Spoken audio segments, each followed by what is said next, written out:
10 മണി.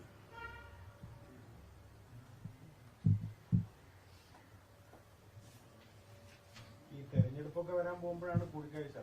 രാഷ്ട്രീയപരമായിട്ട് എന്തെങ്കിലും ഉണ്ടോ? ഇല്ല, അതിനെപ്പറ്റി ഒന്നും പറഞ്ഞിട്ടില്ല.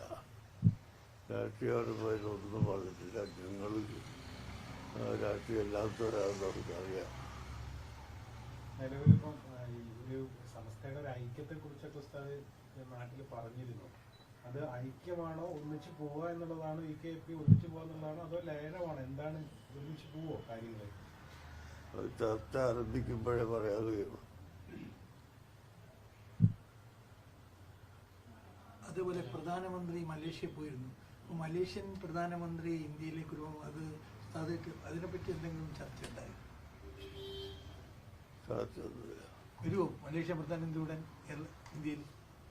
അത് വരും. അങ്ങനെ വരും. ഉടനെന്നില്ല, വരൂ.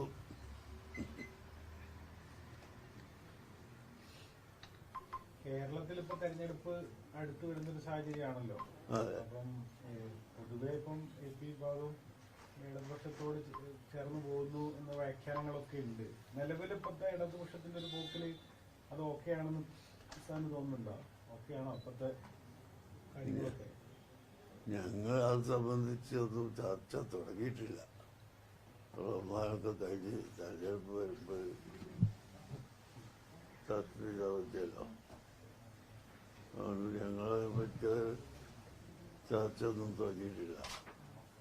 ഇത് പേരോട് അബ്ദുറഹ്മാൻ സത്താഫി, അതായത് നമ്മളെ കേരള യാത്രയിൽ ഉപനായകന്മാർ 2 ആൾ, ഒന്ന് ഇദ്ദേഹവും ഒന്ന് കരിയുത്തങ്ങളുമായിരുന്നു.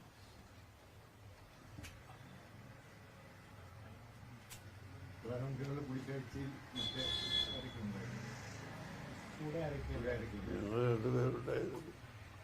അബ്ദുൽ ഹക്കീം അസ്ഗരില്ല, ഡോക്ടർ അബ്ദുൽ ഹക്കീം അസ്ഗരി, SVSന്റെ സ്റ്റേറ്റ് പ്രസിഡന്റ്, ഉസ്താദിന്റെ മകൻ. ഉസ്താദ് പൂർണ്ണ സന്തോഷമാണോ? പ്രധാനമന്ത്രി കൂടിക്കാഴ്ചയ്ക്ക് ശേഷം തൃപ്തിയാണ്? സന്തോഷമാണ്. സന്തോഷം. ഞങ്ങളുടെ മുദ്രാവാക്യം മനുഷ്യർക്കൊപ്പം എന്നായിരുന്നു ഈ കേരള യാത്രയുണ്ടായിരുന്ന മുദ്രാവാക്യം. അതിൽ ഉൾക്കൊള്ളുന്ന എല്ലാ കാര്യങ്ങളും ഞങ്ങൾ പറഞ്ഞിട്ടുണ്ട്.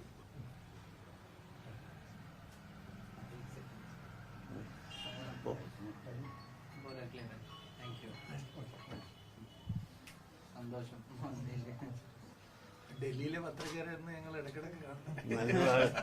വളരെ സന്തോഷം. വളരെ സന്തോഷം വന്നത്. അതിപ്പോ വിളിച്ചത് വൃത്തിയല്ലല്ലോ. ഒരു വിഷയം മുമ്പിൽ വെച്ച് സംസാരിക്കാറുണ്ട്. ഞങ്ങൾ ഓരോ സ്ഥലത്തും അവിടെ ചെല്ലുമ്പോൾ അവിടുത്തെ കാര്യങ്ങൾ അന്വേഷിച്ച് എഴുതി വെച്ചിട്ടുണ്ടായിരുന്നു. കാസർഗോഡ് ഉള്ളാൾ മുതൽ തുടങ്ങിയിട്ട് തിരുവനന്തപുരം വരെ. കേരള സർക്കാരിന്റെ മുമ്പിലും കേന്ദ്ര സർക്കാരിന്റെ മുമ്പിലും ആവശ്യങ്ങളെ സംബന്ധിച്ച് നേരത്തെ പറഞ്ഞിരുന്നു.